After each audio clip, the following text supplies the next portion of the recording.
मी doctor Namdev Phatangare आणि professor Madhukar Pandkar sir, मी आपले सर्वांचे स्वागत करतो.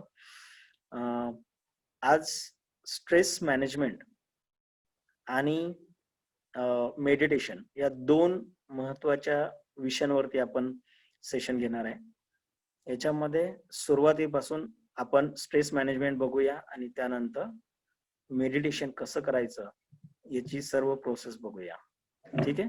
त्या अगोदर आपण काही गोष्टी बघणार आहोत ज्याच्यामध्ये सर्वात महत्वाचं म्हणजे तुम्हाला वेगवेगळ्या सामाजिक आणि सोशल याच्यामधील ज्या सगळ्या गोष्टींना टच देण्याचा प्रयत्न केलेला आहे की ह्या सगळ्या गोष्टी आपण कशा बघाव्यात. स्ट्रेस मॅनेजमेंटच्या अवतीभोवती काय काय आहे, स्ट्रेस कसा निर्माण होतो याच्यावरती आपण सुरुवातीला डिस्कस करूया. तर आज प्रेयरच्या ठिकाणी आपण पसायदानाने सुरुवात करणार आहोत. संत ज्ञानेश्वर महाराजांनी आपल्याला पसायदानी खूप मोठी देणगी दिलेली आहे, खूप मोठा सार त्याच्यामध्ये सांगितलेला आहे. तर आपण आज पसायदानाने त्याची सुरुवात करूया. ओके, सर्वांनी शांत बसायचंय, मांडी घालून पद्मासन अर्ध पद्मासन मध्ये बसा आणि शांतपणे जे काही पसायदान तुमच्या समोर आम्ही लावणार आहोत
every aspect of spirituality.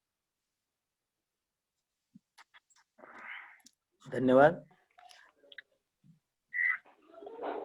या सुंदर अशा प्रसारणानंतर आपण आपल्या विषयाकडे जाऊया.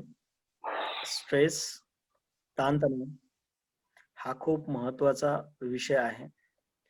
आपला योगा वर्ग सुरू करण्यामागे सगळ्यात मोठी जी भूमिका होती ती हीच होती, त्याचा उद्देश हाच होता की आपल्याला दैनंदिन जीवनामध्ये ज्या काही अडचणी येतात, हेल्थ रिलेटेड इश्यूज असतात, त्याच्यामध्ये स्ट्रेस, मेंटल इश्यू हा सगळ्यात महत्वाचा होता. आणि याच्यावरती आपण सुरुवातीपासून जसं शारीरिक लेवलला सूर्यनमस्कार, एक्झरसाइज, त्यानंतर प्राणायाम आणि आसनं यांचा अभ्यास बघितलेला आहे. आता तो अभ्यास बघण्यामागचा पहिला उद्देश तोच होता. जोपर्यंत तुमचं फिजिकल नसेल तोपर्यंत तुमचं मेंटल चांगलं होत नाही. ओके, जर तुमचं शरीर तंदुरुस्त असेल तर तुमचं मन आणि तुमचे विचार चांगले राहतील किंवा तुम्ही चांगला विचार करू शकता. आणि म्हणून आपण काय करतोय की सुरुवातीला ज्या काही फिजिकल ऍक्टिव्हिटीज बघितलेल्या आहेत त्याला आपल्या 4-5 क्लासमध्ये या सगळ्या बघितलेल्या आहेत, त्याला थोडासा पूर्णविराम देऊन आपण शेवटच्या भागाकडे आलेलो आहोत. ताणतणाव जर बघितला तर आज प्रत्येक व्यक्ती, ज्याला आपण असं म्हणू शकतो की जगी सर्व सुखी असा कोण आहे, विचारी मना तूच शोधून पाहे. असं कोणीही सुखी नाहीये. प्रत्येकाला काहीतरी त्रास आहे, प्रत्येक जण दुःखी आहे. आणि मग हे दुःख दूर कसं करायचंय, तर त्याला अनेक माध्यम आहेत. परंतु ते दुःख येतं कुठून ते आपण शोधलं पाहिजे. बरोबर, आपण आपल्या जीवनाचे उद्देश ठरवलेले असतात, एम्स ठरवलेले असतात आणि आपण ते पूर्ण करण्यासाठी आयुष्यभर प्रयत्न करत असतो. आता आपले एम बरोबर आहेत का, आपली दिशा बरोबर आहे का, हे कोण ठरवतं? आपणच ठरवतो. मग आपण आपल्या मार्गाने जात असताना अनेक अडचणी येतात, कारण आपण आपला स्वभाव आणि बाहेरच्या समाजातील ज्या गोष्टी असतात या दोन्हींचा मेळ जर नाही घातला तर आपल्याला त्रास जाणवतो. ओके, त्यासाठी एक सुंदर असं आमच्या गुरूंनी आम्हाला सांगितलं होतं. आणि तुम्ही जर का थोडस ताणतणावाच्या बाबतीत विचार केला तर त्यात सुद्धा म्हटलेलं आहे की एकच विषय ताणून धरला की ताण निर्माण होतो. बघा, अगदी साधं सोपं आहे. एकच विषय ताणून धरला की ताण निर्माण होतो. म्हणजे काय, जर मी माझ्या विचारांना ताणून धरलं तर मला ताण निर्माण होणार आहे. बरोबर, मी माझे विचार एखाद्या व्यक्तीवर लादण्याचा प्रयत्न करत राहिलो की मला ताण निर्माण होतो, कारण सगळ्यांचेच विचार माझ्या विचाराशी मॅच होतील असं नाही आणि म्हणून ताण निर्माण होतो.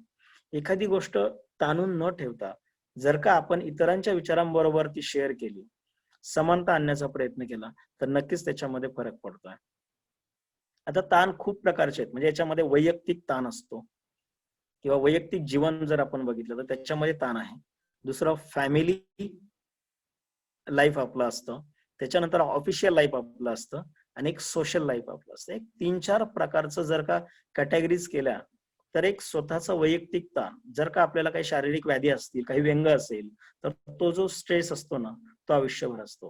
किंवा स्वतःचे काही ऑब्जेक्टिव्ह असतात, स्वतःचे काही प्रिन्सिपल माणसाने ठरवलेले असतात आयुष्यामध्ये, तर त्याचं ते जर का इतरांबरोबर मॅच होणार नसेल तर त्याचा आपल्याला त्रास होतो. दुसरं फॅमिली.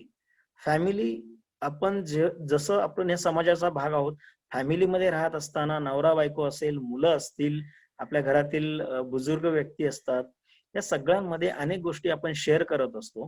आणि हे शेअर करत असताना सपोज चुकून आपल्याला जरी त्रास झाला किंवा इतरांना जरी त्रास झाला तर त्याचं टेन्शन आपल्याला असतं आणि आपलंही टेन्शन त्यांना असतं. तर अशा प्रकारचा स्ट्रेस त्याच्यामुळे निर्माण होतो. अनेक वेळा भांडणं होतात, भाऊ बहीण किंवा यांच्या रिलेशन मध्ये थोडासा दुरावा येण्याची शक्यता असते आणि इतर नातेवाईक, आणि तो एक स्ट्रेस वेगळा असतो. त्यानंतर ऑफिशियल स्ट्रेस आपण ज्याला म्हणतो. ऑफिशियल स्ट्रेस मध्ये आपल्या वरिष्ठांनी सांगितलेली कामं असतील, आपल्या सहकाऱ्यांबरोबर आपल्याला जे काही कामं करायचे असतील, किंवा आपण स्वतःहून काही क्रिएट करत असू तर याच्यामध्ये सुद्धा मेळ जर घातला नाही तर त्याच्यामुळे सुद्धा स्ट्रेस निर्माण होतो. बरोबर? कारण ते सुद्धा एक महत्वाचा भाग असतो आपल्या दैनंदिन आयुष्यातील. आणि एक सोशल लाईफ असतं. सोशल लाईफ करणारे लोक ज्याच्यामध्ये मंत्री असतील किंवा डॉक्टर असतील किंवा इतर लोक, यांचं कार्य खूप मोठं असतं सोशल लेवलला. आणि मग हे लोक काम करत असताना त्यांना दिवसभर अनेक वेगवेगळ्या कारणांनी स्ट्रेस येत राहतो. तो स्ट्रेस दूर करणं खूप अवघड असतं. मग आता याच्यासाठी काय करायचं? तर मनाविरुद्ध एखादी घटना घडत असेल तर ती घडली तरी चालेल, परंतु तिला जर का विरोध करत राहिलात, म्हणजे एखाद्या व्यक्ती मनाविरुद्ध घडलेल्या घटनेला विरोध करत राहिलो की आपला स्ट्रेस वाढतो. ठीक आहे, तर तो टाळण्याचा प्रयत्न करा. आता स्ट्रेस मध्ये पॉझिटिव्ह स्ट्रेस असतो, निगेटिव्ह स्ट्रेस असतो, ओके, आणि डिस्ट्रेस असतो. आता अनेक स्ट्रेसचे अनेक अजून छोटे छोटे प्रकार आहेत. पण पॉझिटिव्ह स्ट्रेस म्हणजे काय? आपल्याला जरी खूप काम दिलेलं असेल तरी ते काम करताना जर का तुम्हाला आवडीनं आणि तुम्हाला आवड असलेलं काम असेल तर 100% तिथं स्ट्रेस जाणवत नाही. ते काम तुम्ही आवडीने करता 2 दिवस 4 दिवस. पण जिथे तुम्हाला ते काम करायचं नाही किंवा तुम्हाला त्या कामामध्ये आवड नाहीये तरी पण ते काम तुम्हाला करावं लागतं, ओके, अशा वेळी स्ट्रेस निर्माण होतो. तर जनरली आपण सगळे सुज्ञ आहोत, आपल्याला स्ट्रेस किंवा इतर सगळ्या गोष्टी माहिती आहेत, आपण त्या सगळ्या फेज मधून जात आहोत. आणि आपल्याला माहिती आहे म्हणजे अनेक ऑनलाईन गोष्टी असतील किंवा इतर दैनंदिन असतील, याच्यामध्ये सगळ्यामध्ये कशा पद्धतीने आपण ते सगळं फेस करतोय. तरी सुद्धा आता आपण स्ट्रेस कसा निर्माण होतो आणि कशामुळे होतो याचं एक महत्वाची अशी एक 4-5 मिनिटाची ऑडिओ आहे, ती ऐकणार आहोत. कारण त्याच्यामध्ये तुम्हाला खूप क्लिअरली बऱ्याच गोष्टी दिलेल्या आहेत ज्या आपण दैनंदिन जीवनामध्ये अनुभवतो आणि स्वतः सुद्धा अनुभवतो. ओके, तर बघूया स्ट्रेस कसा निर्माण होतो. Okay sir. आहेत. बहिर्मुख वृत्तीच्या माणसाला ज्यात सुख वाटू शकते तसे अंतर्मुख असलेल्या चिंतनशील माणसाला त्यात कधीच समाधान मिळत नाही. इतके मात्र खरे की तुमचे आमचे सुखदुःखाचे हिशोब साधे सरळ असतात. मोठ्या माणसांच्या सुखदुःखाचे मात्र आपल्याला नीट आकलनच होत नाही. भगवान गौतम बुद्ध थंडीच्या दिवसात वाळलेल्या पानावर सुखनैव झोपू शकत होते, पण लक्ष्मीपुत्रांना मखमली गाद्या गिरद्यांच्यावरही झोपेचे सुख मिळत नव्हते. एकाने भगवान बुद्धांना प्रश्न विचारला, भदंत, अपुरी वस्त्रे, कडक थंडी आणि वाळलेल्या पानांची शय्या ही अगदी सामान्य तरतूद असून ही आपण सहजपणे कशी झोपू शकता? त्या लक्ष्मीपुत्राला भगवान बुद्धांच्या सारखे स्वच्छ, प्रसन्न, निरुपाधिक मन लाभले असते तर हा प्रश्न पडलाच नसता. त्याच्या मनात राग, द्वेष होते, वासना, विकार होते, व्यापार व्यवहाराच्या अनेक विवंचना होत्या. त्याच्या मनाचा एखादाही कोपरा स्वच्छ राहिलेला नव्हता. त्याला झोप कुठून येणार? आजचे आपले जीवन यंत्रावलंबी बनले आहे. या जीवनात स्वाभाविकता फारशी उरलेलीच नाही. कृत्रिमतेने आपण पुरते वेढले गेलेलो आहोत. महानगरांच्या मध्ये मनुष्य पावलोपावली यंत्रावर अवलंबून राहतो आहे. या महानगरात राहणाऱ्या प्रत्येक माणसाच्या मनावर विलक्षण ताण आहे. खेड्याचेही आता शहरीकरण झाले आहे. शुद्ध हवा, शुद्ध पाणी दुर्मिळ होत चालले आहे. या धावपळीच्या जगात फास्ट लोकलने प्रवास करताना माणूस माणसाला ओळखू शकत नाही. गर्दीत तो घुसमटून जातो आहे. विद्युत दीपांच्या झगमगाटात आकाशातली चंद्रकोर त्याला नीट दिसत नाही. नव्हे त्याला ती पाहण्याची इच्छाही होत नाही. माणसांच्या प्रचंड रांगा दिसत आहेत. मुंग्यांच्या वारुळाप्रमाणे रस्त्या रस्त्यात माणसांची गर्दी दिसते आहे. कोणी कोणाशी बोलत नाही. कोणी कोणाकडे पाहून दिलखुलासपणे हसत नाही. रस्त्यात चाललेला गारुड्याचा किंवा माकडवाल्याचा खेळ पाहायलाही सवड नाही. हातात बांधलेल्या घड्याळाने त्याचे सारे आयुष्य जणू बांधून टाकलेले आहे. नाना प्रकारच्या खऱ्या खोट्या चिंतांची गाठोडी दररोज खांद्यावरून वाहून नेणारी ही माणसे सुखी असतात काय? यांच्या सुखाच्या कल्पनाही अगदीच ढोबळ असतात. मद्याच्या प्याल्यात ते सुखाचा शोध घेऊ इच्छितात. आज गर्दीत राहणारी माणसे कधी एकांताचे सुख अनुभवू शकतील काय? त्यांची शोकांतिका आहे. एक मन आहे आणि त्यात भावतरंग उमटत आहेत, हेच तो विसरून गेला आहे. मनातले सुखदुःख बाहेर पडू नये म्हणून तो आपल्या मनाशी कधी संवाद साध घालतच नाही. तो खळखळून हसत नाही, हुंदके देऊन मुक्तपणे रडतही नाही. रोमांचित होण्यातले सुख त्याने कधी घेतलेले नाही. हे आयुष्य आळणी मचूळ आहे असे वाटून त्यात आपल्या सांकेतिक ढोबळ कल्पनेने काहीतरी मालमसाला घालून चव आणण्याचा व्यर्थ प्रयत्न तो करीत आहे. आपल्या आनंद स्वरूप आत्मज्योतीला स्वाभाविकपणे तेवत राहण्याची संधीच तो देत नाही. माणसे अकारण दुःखी होतात याचे एक महत्वाचे कारण असे की सुखाच्या साधनांना ते अत्यंतिक महत्व देऊ लागले आहेत. हातात एखादी सत्ता असणे हे आनंदाचे आहे, पण ती 4 दिवसांची आहे. केव्हा तरी सत्ता आपल्याला सोडावी लागणार आहे. हा विवेक सत्ताधारी कधीच करीत नाहीत. सत्तेची कवचकुंडले गळून पडली की ते केविलवाने दिसू लागतात. सुख निर्माण करणारी बाह्य साधने अशी चंचल असतात. ती मिळवण्यासाठी प्रयत्न करावा लागतो, पण सारे आयुष्य पणाला लावून ही साधने हातात ठेवण्यात कसले आले आहे स्वारस्य. प्रत्येक सुखसाधनाला एक अंतर्भूत मर्यादा आहे, म्हणूनच त्याला अमर्याद महत्व देऊन स्वतःला दुःखी करून घेण्यात काही अर्थ नाही. काही माणसे स्वतःच्याच प्रेमात पडलेली असतात. विहिरीच्या काठावर उगवलेले एक फूल पाण्यात पडलेल्या आपल्या प्रतिबिंबावर प्रेम करू लागते. त्याप्रमाणे काही लोक आपली एक प्रतिमा तयार करतात व तिच्याच प्रेमात बुडून जातात. ही आत्मलुब्ध माणसे स्वतःलाच सर्वाधिक महत्व देतात. सर्वत्र आपली स्तुती स्तोत्रे गायली जावीत. सर्वांच्या बोलण्यात आपलाच उल्लेख असावा. प्रसिद्धीचा प्रकाश झोत आपल्यावरच पडावा अशी त्यांची इच्छा असते. अपेक्षा भंग झाला की ही माणसे जगाला शिव्याशाप देऊ लागतात. हताश होतात. आपण उपेक्षित झालो याची रात्रंदिवस खंत करीत बसतात. हळूहळू त्यांचा जीवन द्वेष वाढत जातो. तुच्छतावादी वृत्तीने ती साऱ्या जगाकडे पाहू लागतात. आत्मप्रेमाचा अतिरेक हेच त्यांच्या दुःखाचे कारण आहे. सर्वसंग परित्याग केलेल्या कित्येक संत महंतांच्या मनात देखील खोलवर ही आत्मलुब्धतेची लहर असू शकते. स्वतःला विसरून काम करण्यातला आनंद अशी माणसे कधीच घेऊ शकत नाहीत. स्वतःचा शोध स्वतःच्या अंतरंगामध्ये घेऊन सुखी होणं हेच खरी सुखाची संकल्पना आहे. रामकृष्ण.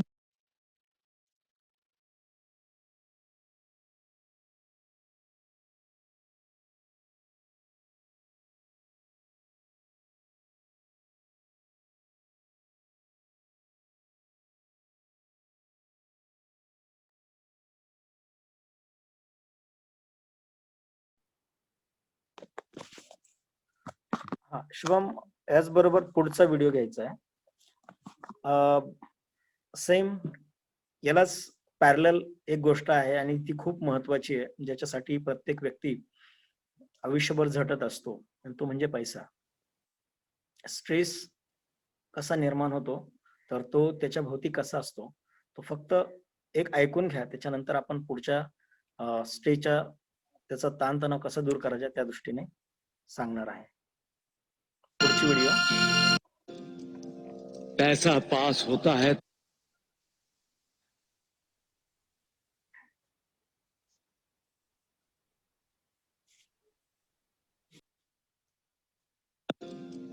every aspect.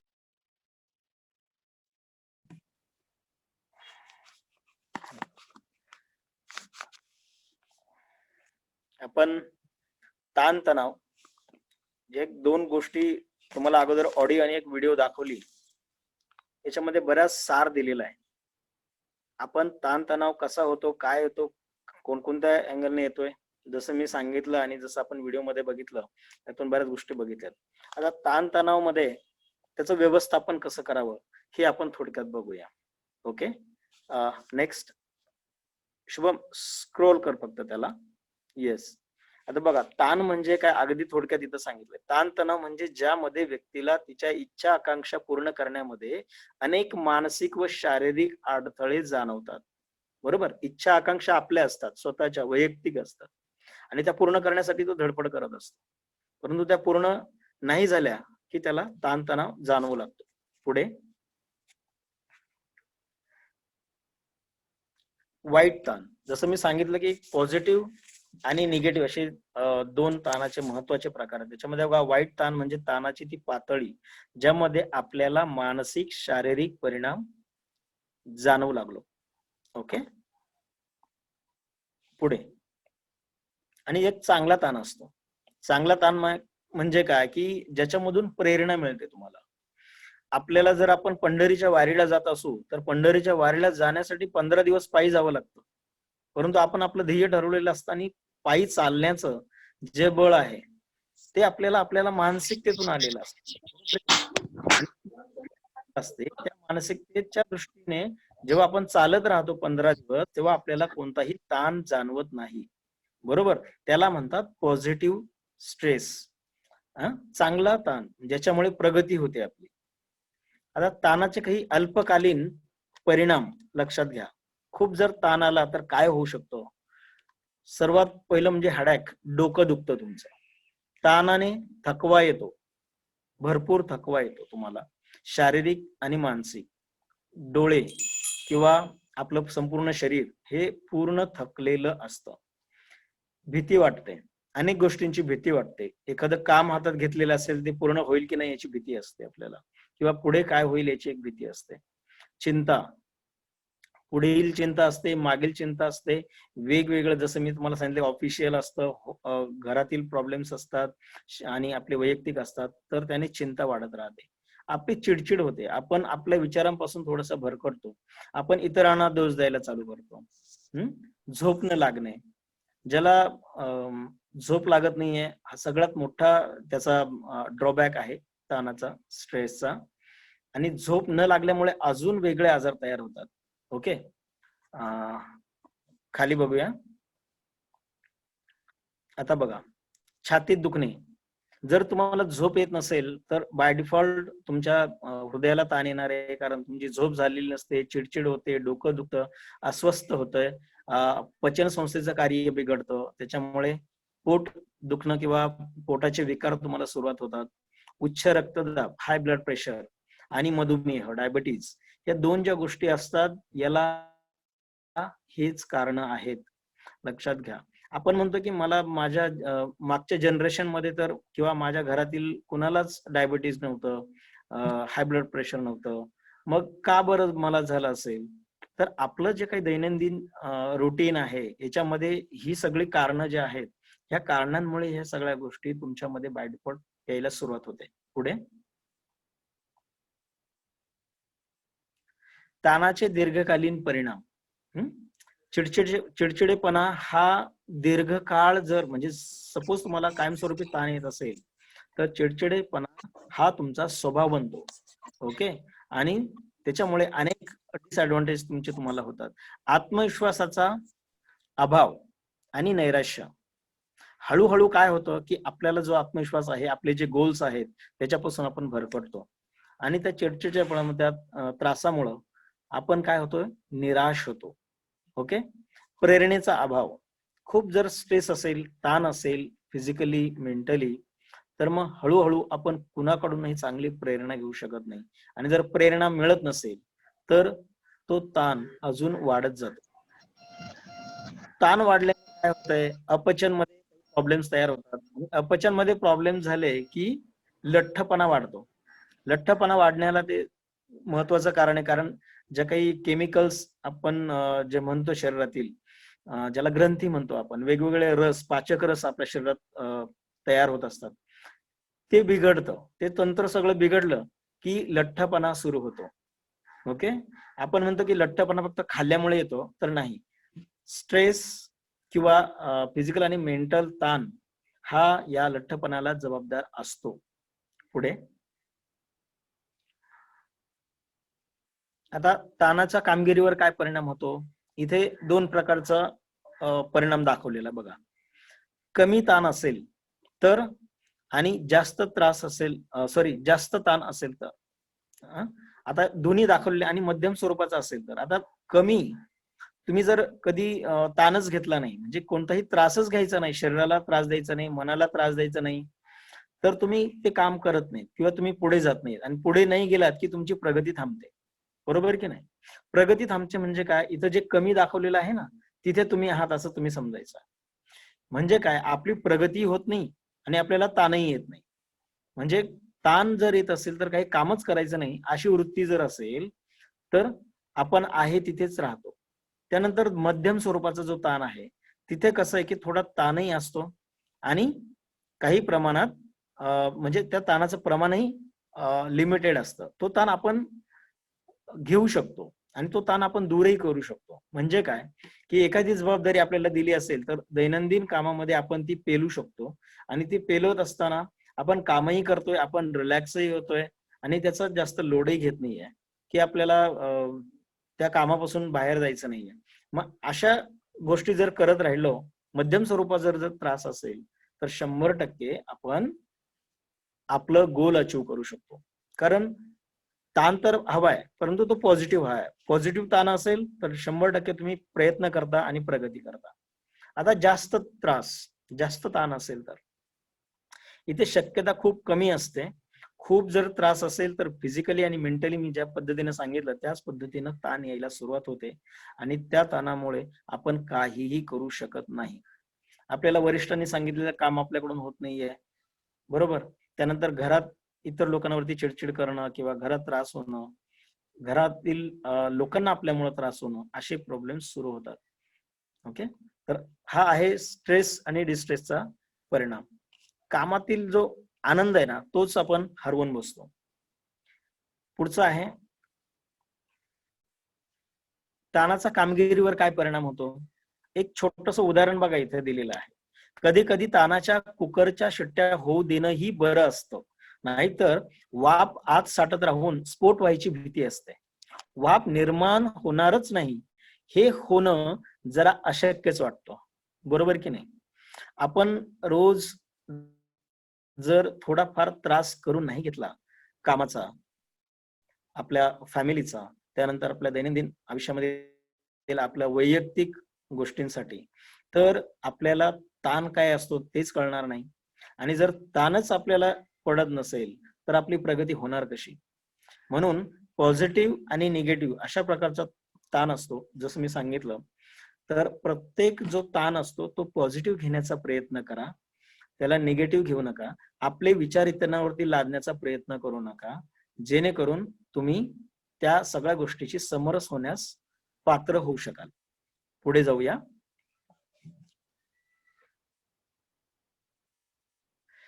ताण व्यवस्थापन तंत्र. आता ताण दूर करण्यासाठी काय करायचंय, स्वतःमध्ये जावं लागेल तुम्हाला. स्वतःचं मन, स्वतःचं शरीर, स्वतःचे विचार हे कुठेतरी चेक करावे लागतील.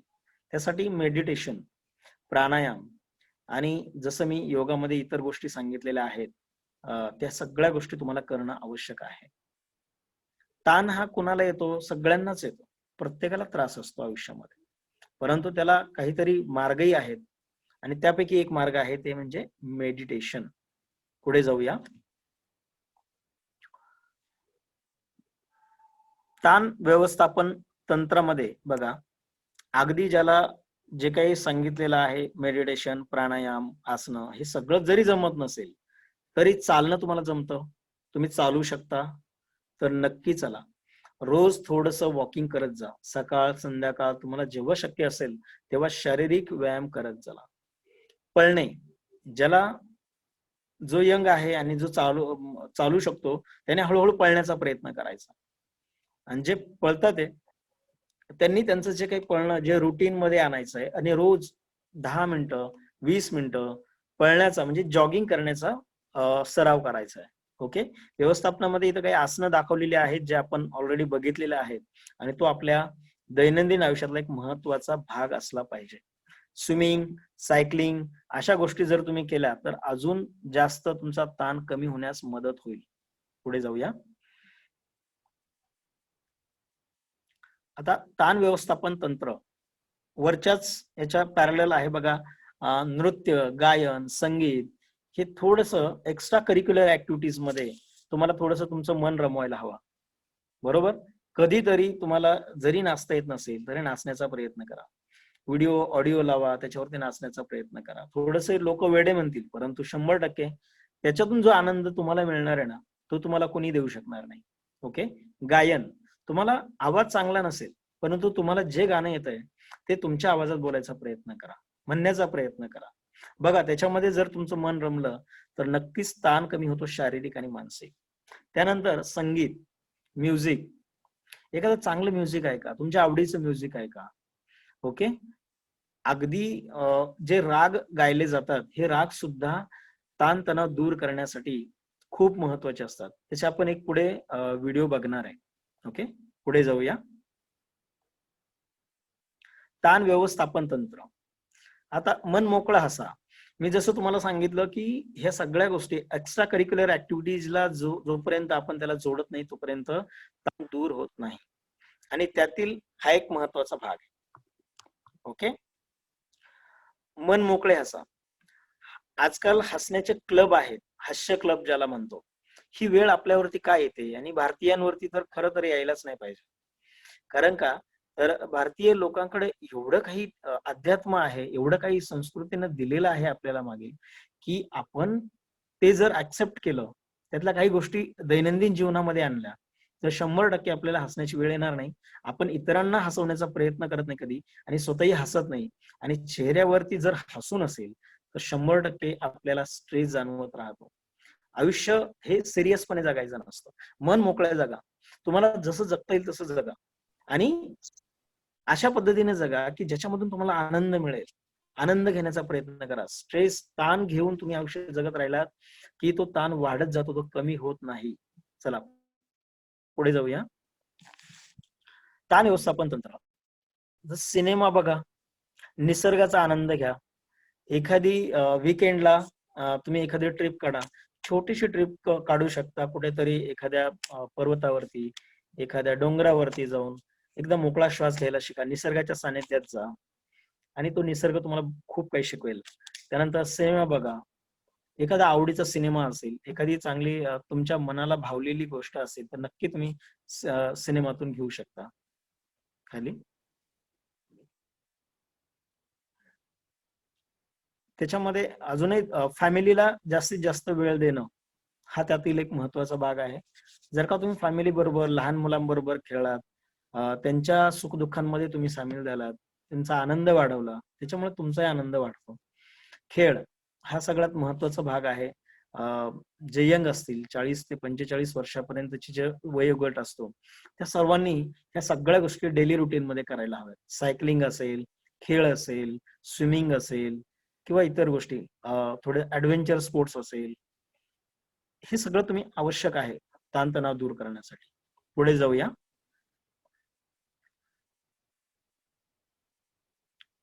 स्ट्रेस बॉल हे डॉक्टरने दिलेली थोडीशी ऍडवाइस असते आणि त्याप्रमाणे आपण हे करू शकतो. पुढे जाऊया.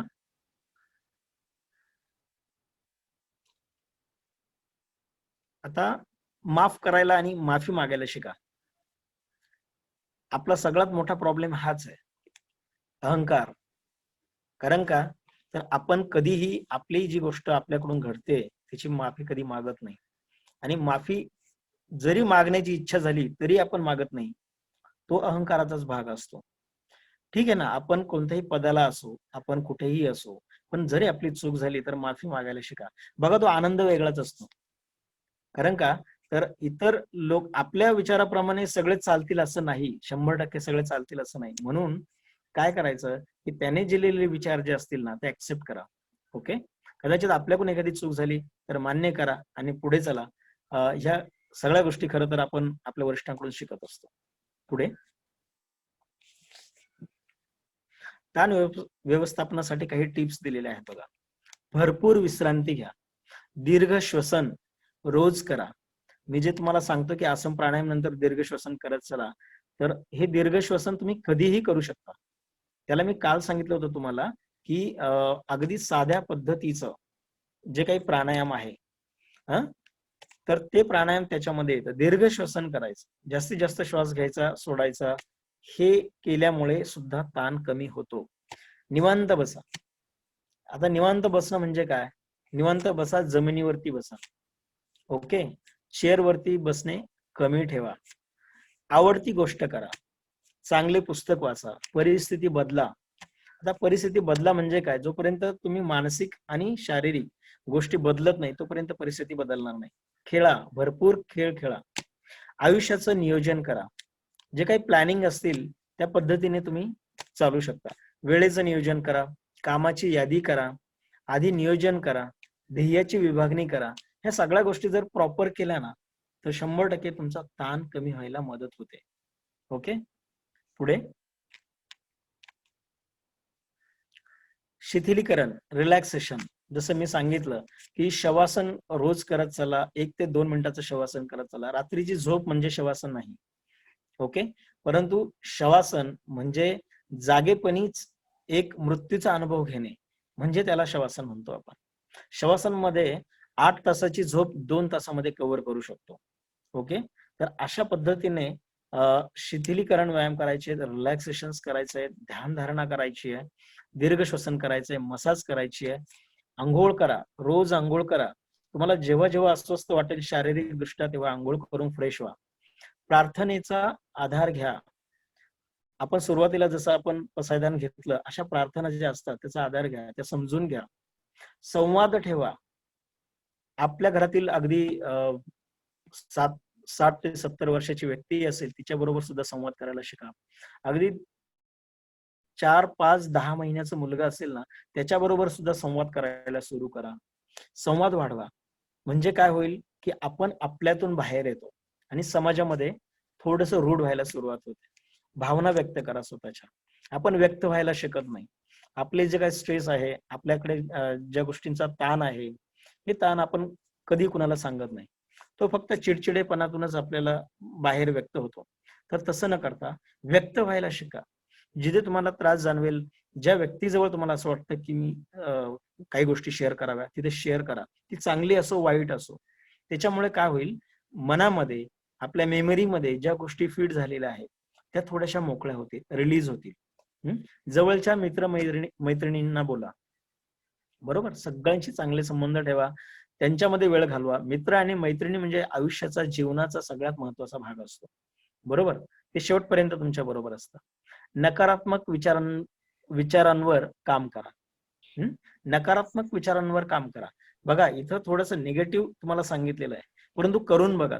एखादा डोंगर चढायचा आहे, पण आपण अगोदरच म्हटलं नाही मला शक्य नाहीये.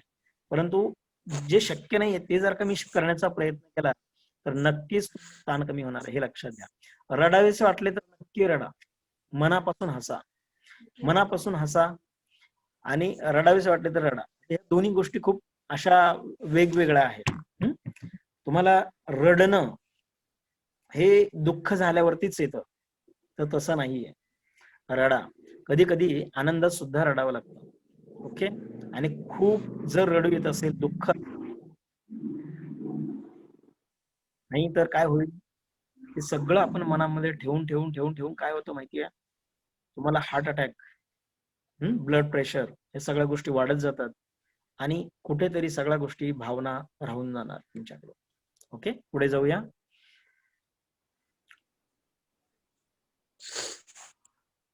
वर्तमानात राहण्याचा प्रयत्न करा. राहणीमान सुधारा. इतरांसाठी काहीतरी करा. स्वतःसाठी रोज थोडा वेळ द्या. इतरांसाठी म्हणजे सोशल वर्क मध्ये थोडासा वेळ घालवा. म्हणजे तुम्हाला आनंदी राहण्याच्या खूप टिप्स मिळतील. पौष्टिक अन्न घ्या. चांगलं अन्न घ्या. सकारात्मक व्यक्ती बना. विनाकारण स्पर्धा टाळा. आपण एका कॉम्पिटेटिव्ह युगामध्ये आहोत. कॉम्पिटिशन ही आपल्या आयुष्याचा एक अविभाज्य घटक आहे. तरी सुद्धा जिथे शक्य असेल तिथे छोट्या मोठ्या स्पर्धा टाळायच्या. ज्या मानसिक आणि शारीरिक दृष्ट्या तुम्हाला त्रास देणाऱ्या असतात, तिथे ती स्पर्धा टाळायची आहे. आपल्या सहकाऱ्यांबरोबर असतील, आपल्या घरातील इतर नातेवाईकांबरोबर असतील. अगदी एखाद्याने फ्लॅट घेतला की मला पण फ्लॅट घ्यायचा आहे, एखाद्याने गाडी घेतली की मला पण गाडी घ्यायची. ही अशा ज्या स्पर्धा असतात ना, त्या टाळण्याचा प्रयत्न करा. ओके. पुढे. थँक्यू. अशा पद्धतीनं ज्या काही टिप्स दिलेल्या आहेत ना, त्या नक्की तुमच्या आयुष्यात इम्प्लिमेंट करा. तुम्हाला ताण जाणवणार नाही आणि जो ताण आहे तो कमी होण्याला मदत होणार आहे. ओके. पुढचा एक व्हिडिओ बघूया आपण, की म्युझिकच्या माध्यमातून आपला ताण कसा कमी होतो. याच्यावरती झी न्यूजला एक न्यूज आलेली होती, ती मी तुम्हाला दाखवतोय. 2 मिनिटाची व्हिडिओ आपण बघायची सर्व. मानसिक तनाव को सिर्फ 10 मिनट में गायब कर सकता है और भरोसा रखिए ये कोई राजनीतिक आश्वासन नहीं कि बदल जाए, बल्कि आईआईटी कानपुर के वैज्ञानिकों की खोज है। आईआईटी कानपुर के मुताबिक अगर शास्त्रीय संगीत के राग भीम पलासी और राग दरबारी को कुछ समय तक सुना जाए तो मानसिक तनाव में कमी लाई जा सकती है। रिसर्च के मुताबिक इंसान के दिमाग में न्यूरॉन्स होते हैं। ये एक तरह की कोशिकाएं हैं जो इलेक्ट्रोमैग्नेटिक तरंगों के जरिए संदेशों का आदान प्रदान करती हैं, लेकिन मानसिक तनाव की स्थिति में इन कोशिकाओं पर बुरा असर पड़ता है और दिमाग में थकान और तनाव के भाव पैदा होते हैं। ऐसी परिस्थिति में अगर राग भीम पलासी और राग दरबारी को सुना जाए तो दिमाग की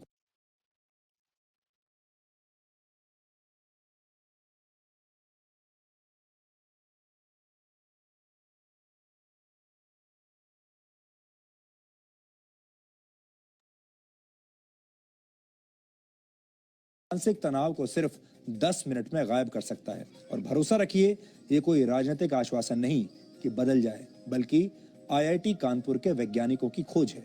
आईआईटी कानपुर के मुताबिक अगर शास्त्रीय संगीत के राग भीम पलासी और राग दरबारी को कुछ समय तक सुना जाए तो मानसिक तनाव में कमी लाई जा सकती है। रिसर्च के मुताबिक इंसान के दिमाग में न्यूरॉन्स होते हैं। ये एक तरह की कोशिकाएं हैं जो इलेक्ट्रोमैग्नेटिक तरंगों के जरिए संदेशों का आदान प्रदान करती हैं। लेकिन मानसिक तनाव की स्थिति में इन कोशिकाओं पर बुरा असर पड़ता है और दिमाग में थकान और तनाव के भाव पैदा होते हैं। ऐसी परिस्थिति में अगर राग भीम पलासी और राग दरबारी को सुना जाए तो दिमाग की कोशिकाएं सक्रिय हो जाती हैं, जिससे तनाव और बेचैनी की मात्रा कम होती है। इस रिसर्च के लिए वैज्ञानिकों ने अपने छात्रों को राग दरबारी और राग भीम पलासी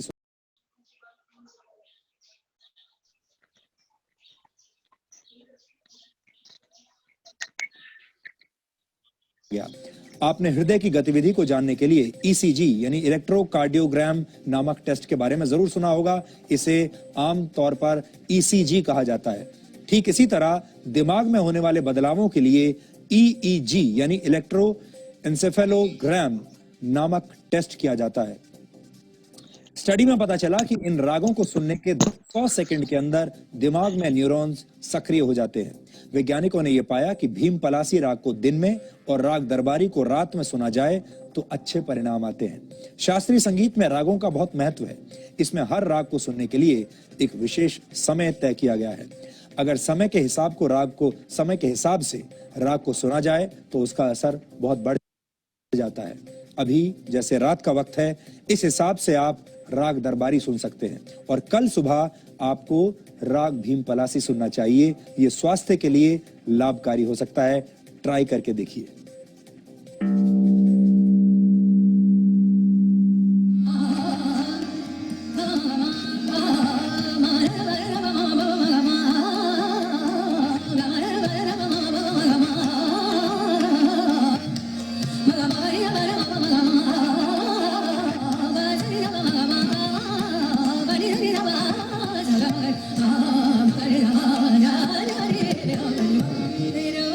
संगीत का दिल से बहुत गहरा रिश्ता है,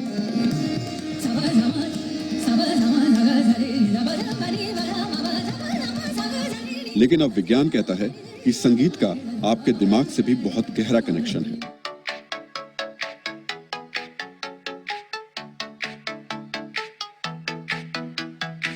क्योंकि मन को छू लेने वाले संगीत में दिमाग का तनाव कम करने की भी ताकत है। इस बात को आप ऐसे भी समझ सकते हैं कि संगीत के रागों में आपके तनाव को दूर करने की दवा छिपी हुई है।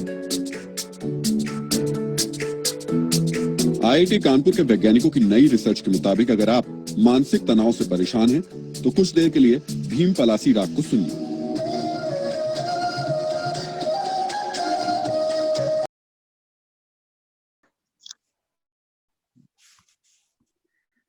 ओके, थोडेसे टेक्निकल प्रॉब्लेम्स आहेत, त्यामुळे ती व्हिडिओ पूर्ण प्ले होऊ शकली नाही।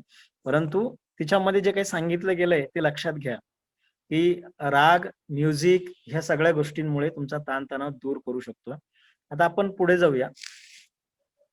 जीवनामध्ये ह्या सगळ्या गोष्टी एकमेकांशी कशा रिलेटेड आहेत? आपलं ऑफिस असेल, आपलं घर असेल, आपण स्वतः असू, मग हे कशा बरोबर आपण अगदी जन्मापासून तर मृत्यूपर्यंत हे कशा पद्धतीने जीवन व्यापन करत आहोत, हे थोडस जरा अनुभवण्याचा प्रयत्न करा। जी आपण पुढची व्हिडिओ बघणार आहे तिचा फक्त सार लक्षात घ्या आणि पहिल्यापासून अगदी बारकाईने बघा। ओके, शुभम प्ले कर।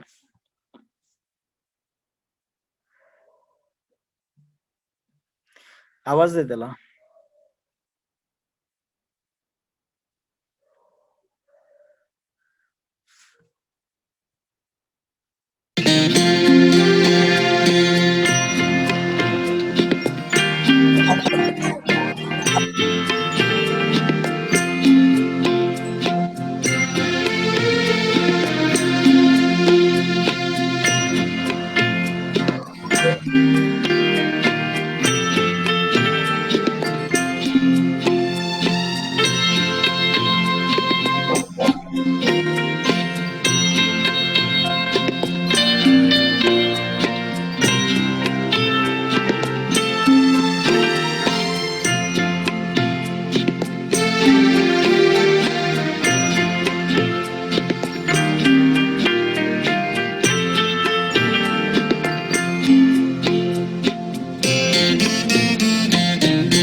कभी देखा नहीं है, पर इतनी तेज धूप है, आप लोगों को भूख प्यास लग रही होगी।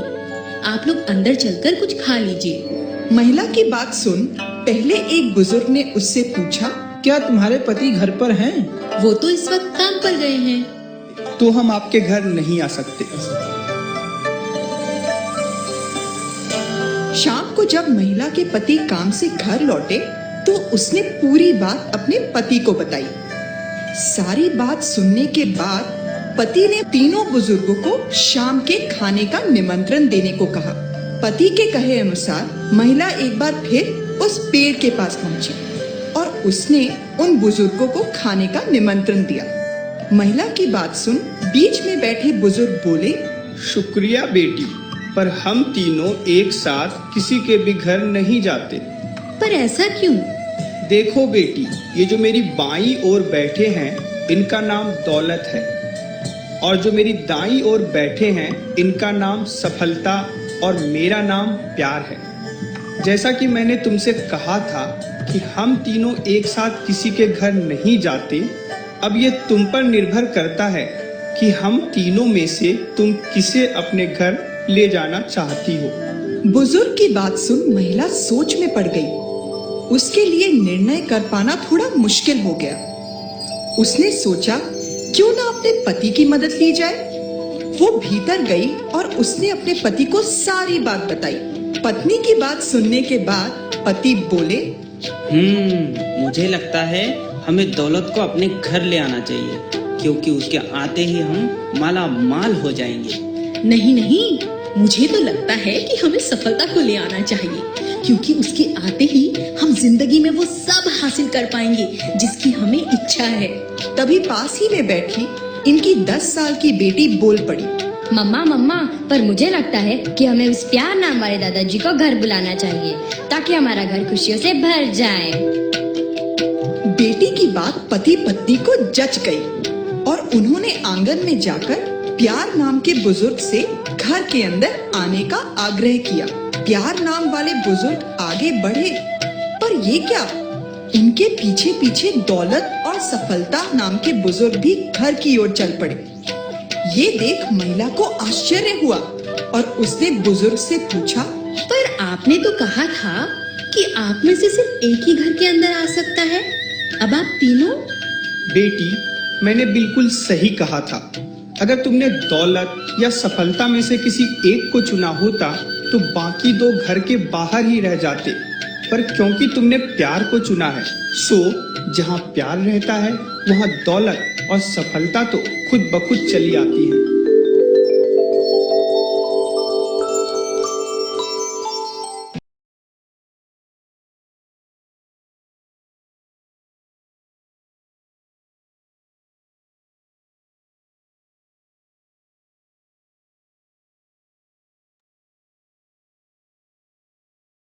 हमेशा ध्यान रखना है, मैं कुछ ऐसा ना करूं जिससे किसी का मन अशांत हो।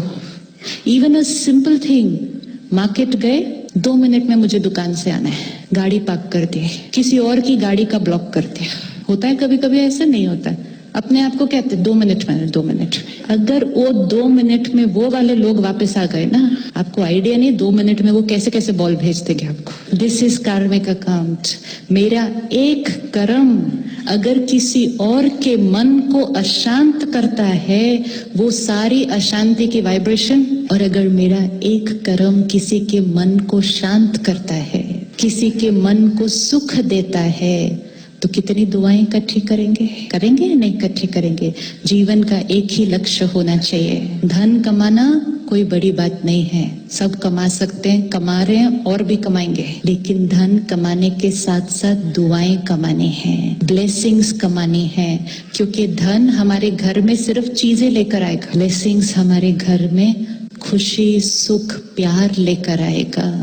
तो कभी भी कारोबार करते समय कभी भी थोड़ा भी किसी को चीट, थोड़ा भी किसी को एक्सप्लॉइट, तो वो धन जो कमाया, वो धन अपने साथ किसी का दर्द लेकर आया।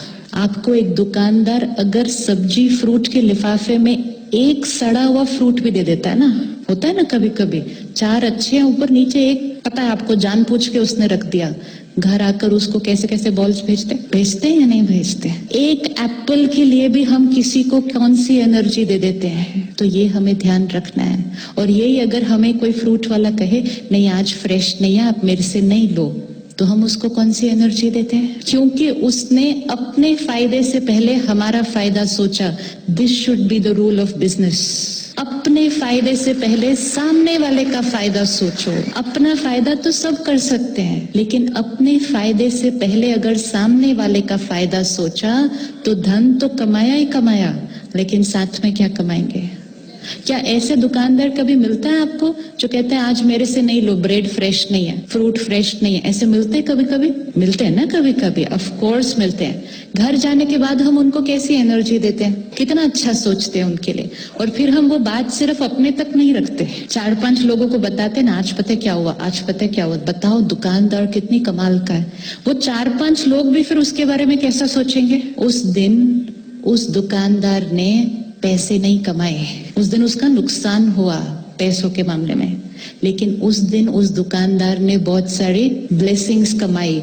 उस दिन के बाद हम किस दुकान पर जाएंगे? हमेशा हम हमेशा और वो 5 लोग और वो 5 लोग जितने लोगों को बोलेंगे वो सारे उस दुकानदार के पास जाएंगे। जो धन कमाते हैं वो जरूरी नहीं है कि दुआएं कमाते हैं, लेकिन जो दुआएं कमाते हैं वो अपनी कैपेसिटी से कई गुना धन कमाएंगे। ये 100% गारंटी, ये 100% गारंटी। ये करके देखना है। हर टाइम अपने फायदे का सोचते सोचते हम ऐसे हो गए हैं अंदर टाइट।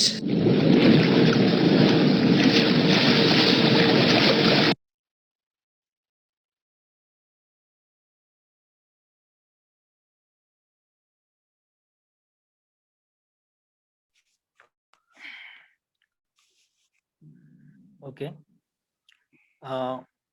आपला क्लास साधारण 1 तासाचा झालेला आहे. याच्यामध्ये आम्ही तुम्हाला सगळ्या गोष्टी दाखवण्याचा प्रयत्न केलाय. आता याच्यावरती सगळ्यात महत्वाचं मी बोललो होतो की स्ट्रेस आणि स्ट्रेस कसा दूर करायचा, याचे भरपूर मार्ग उपलब्ध आहेत. आपण करू शकतो, पण आपण करत नाहीये, आपण त्याच्याकडे लक्ष देत नाहीये आणि त्याच्यामुळे आपला ताण वाढत चाललेला आहे. बरोबर, आपल्याकडे वेळ नाहीये, हा सगळ्यात मोठा प्रॉब्लेम असतो. पण वेळ काढावा लागतो. जेव्हा आपल्याला ऍक्सिडेंट होतो, जेव्हा आपला पाय मोडतो, जेव्हा आपला हात मोडतो, तेव्हा आपण बरोबर वेळ काढतो. कारण का? तर आपण तिथे ऍक्टिव्हिटीज करू शकत नाहीये. मग अशा वेळेस जर वेळ निघत असेल तर रोजचा थोडासा मानसिक दृष्टिकोनातून ठरवून ठेवा आणि अर्धा तास 1 तास वेळ काढा. या सगळ्या गोष्टीसाठी जर तुम्ही थोडासा वेळ काढला तर 100% तुमच्या आयुष्यातील ताणतणाव हा प्रकार निघून जाईल. मला 100% खात्री आहे. आणि ज्या ज्या गोष्टी मी सांगितल्या, अध्यात्माची असेल, म्युझिक असेल, खेळ असेल, या सगळ्या गोष्टींपैकी एक जरी गोष्ट तुम्ही तुमच्या आयुष्यामध्ये इम्प्लिमेंट केली आणि ती आयुष्यभर जपली, अगदी 60, 70, 80 वर्षाची होईपर्यंत जगली, तर 100% तुम्हाला कधीही ताणतणाव जाणवणार नाही. ओके, आता मेडिटेशन काय असतं आणि मेडिटेशन कसं करावं ही एक 10 मिनिटाची व्हिडिओ आहे, ती नक्की बघा. परत तुम्हाला बघायला मिळणार नाही. कारण का? तर आपण हे तुमच्यासाठीच सगळं ठेवलेलं आहे. जेव्हा बाहेर जाल, जेव्हा बाहेर तुम्ही कधी शिकाल, तेव्हा तुम्हाला पैसे देऊनच ह्या सगळ्या गोष्टी कराव्या लागतील, शिकाव्या लागतील. तर जस्ट शिका, जस्ट बघा आणि कसं इम्प्लिमेंट करता येईल त्याचा प्रयत्न करा. ओके, शेवटची व्हिडिओ आहे, सर्वांनी लक्षपूर्वक बघायची आहे.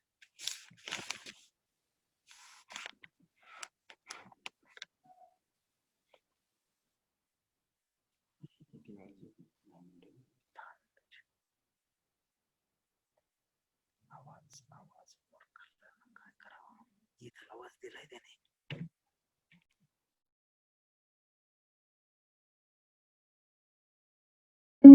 जब हम पैरों को मोड़ते हैं और अंगुलियों को फंसा लेते हैं तो शक्ति का दायरा बढ़ जाता है,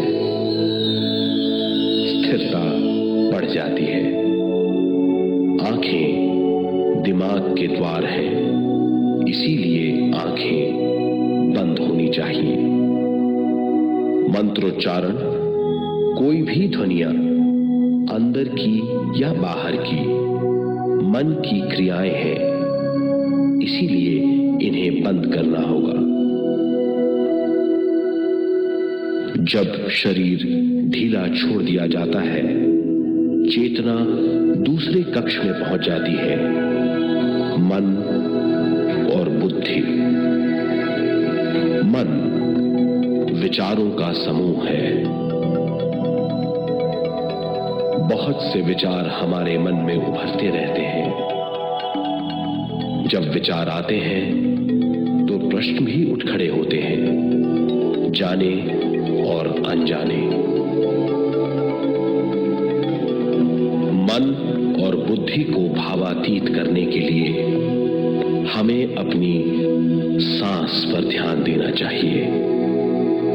अपने आप पर ध्यान देना हमारी प्रकृति है। जानबूझकर सांस न लीजिए। जानबूझकर सांस लीजिए, न छोड़िए। सांस लेना या छोड़ना अनायास होना चाहिए। प्राकृतिक सांस पर ध्यान दीजिए। ये इसकी व्याख्या है, यही तरीका है।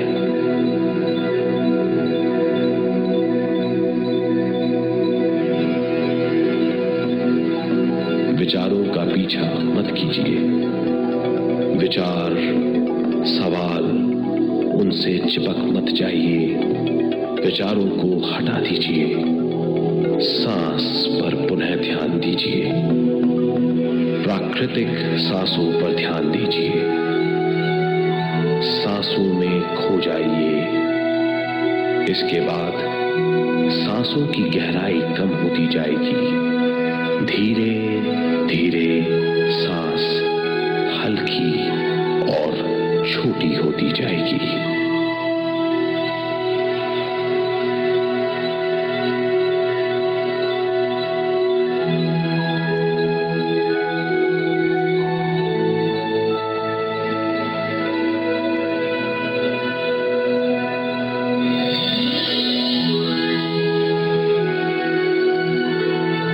आखिर में सांस बहुत छोटी हो जाएगी और दोनों भावों के बीच में चमक का रूप ले लेगी।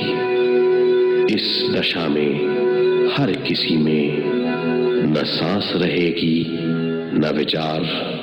वो विचारों से परे हो जाएगा।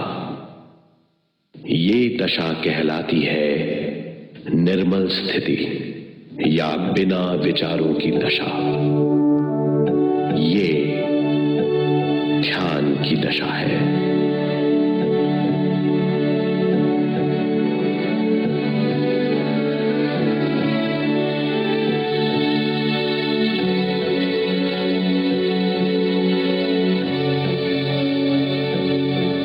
ये वो अवस्था है जब हम पर विश्व शक्ति की बौछार होने लगती है। हम जितना ज्यादा ध्यान करेंगे उतनी ही ज्यादा विश्व शक्ति हमें प्राप्त होगी।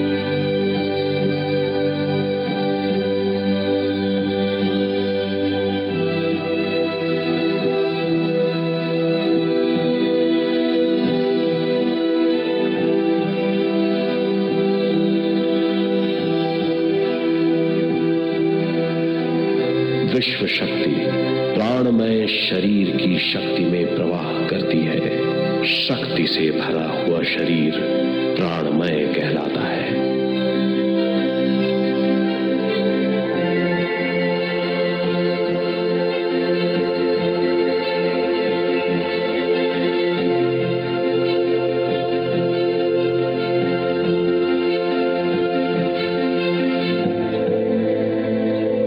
प्राणमय शरीर में 72,000 से ज्यादा रंग रहित नाड़ियां या शक्ति की नलियां होती हैं जो पूरे शरीर में फैली हुई हैं।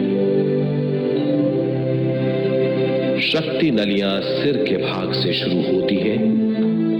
ये भाग ब्रह्मरंध्र कहलाता है।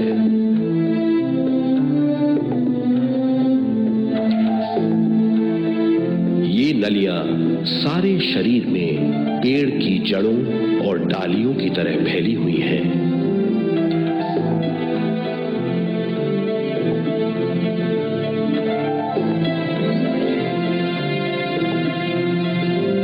प्राणमय शरीर हमारे शरीर का विशेष आधार है। प्राण प्राणमय शरीर हमारे कार्य, यहाँ तक कि हमारे अस्तित्व का स्रोत है। प्राणमय शरीर को गहरी नींद में या फिर ध्यान में विश्व शक्ति मिलती है।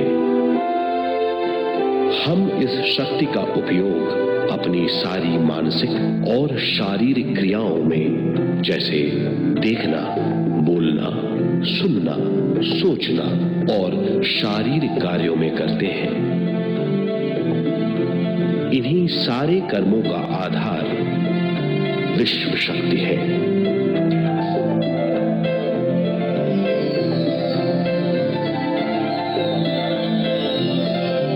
विश्व शक्ति का बहाव केवल हमारे विचारों पर आधारित है।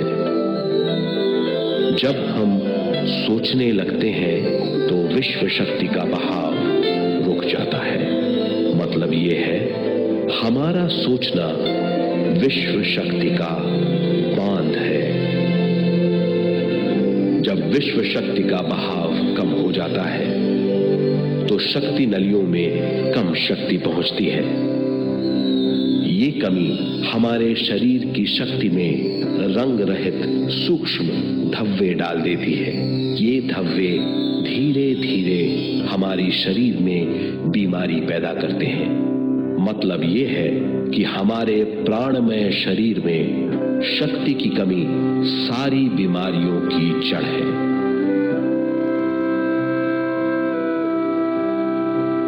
ध्यान से हमें बहुत बड़ी मात्रा में विश्व शक्ति मिलती है।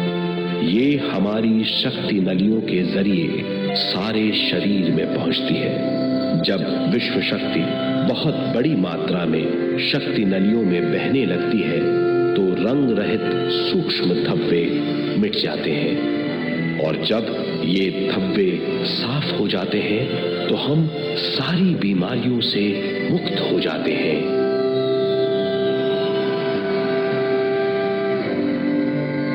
जब ब्रह्म रंध्र में शक्ति बहने लगती है तो हमें सिर में और सारे शरीर में भारीपन लगने लगता है। जब शक्ति हमारे नलियों को साफ करने लगती है तो हमें उस हिस्से में खुजली या दर्द का आभास होता है। कभी कभी हमें भौतिक शरीर के कई हिस्सों में दर्द भी महसूस हो सकता है। इन दर्दों को दूर करने के लिए हमें दवा लेने की जरूरत नहीं है। ज्यादा ध्यान करने से ये दर्द दूर हो जाते हैं।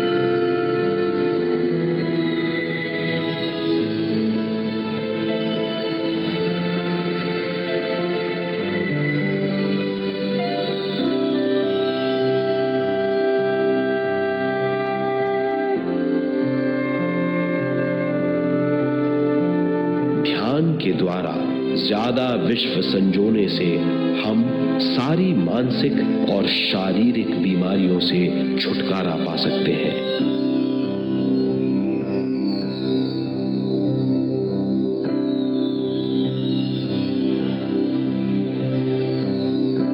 अगर हम पिरामिड के अंदर बैठकर ध्यान करें तो ध्यान की अवस्था साधारण से तिगुनी जल्दी पहुंच जाती है।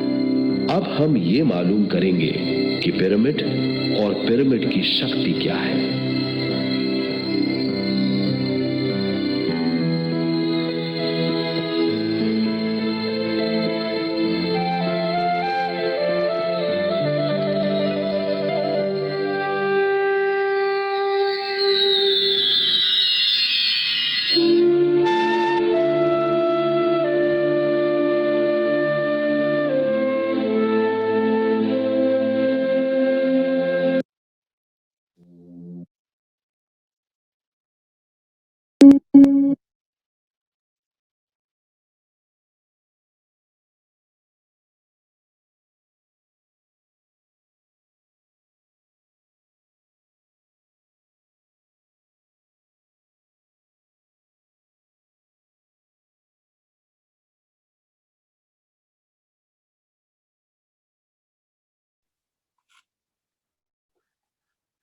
ओके,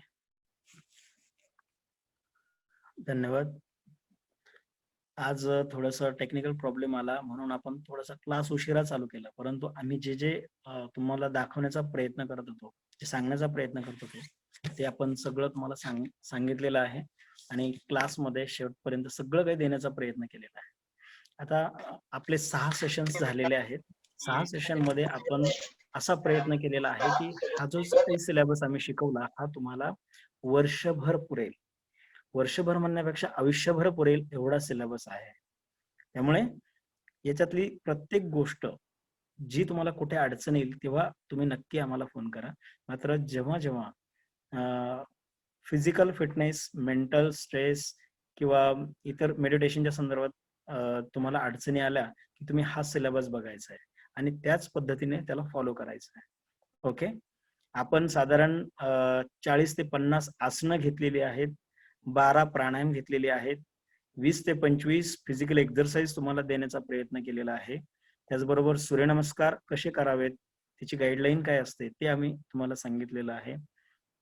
ध्यानधारणेच्या माध्यमातून जे भ्रामरी प्राणायाम असेल, ओमकार असेल, प्रार्थना असेल, याच्या माध्यमातून सुद्धा तुम्ही कसं मेंटली स्वतःला प्रिपेअर करू शकता ते आपण सांगण्याचा प्रयत्न केलेला आहे.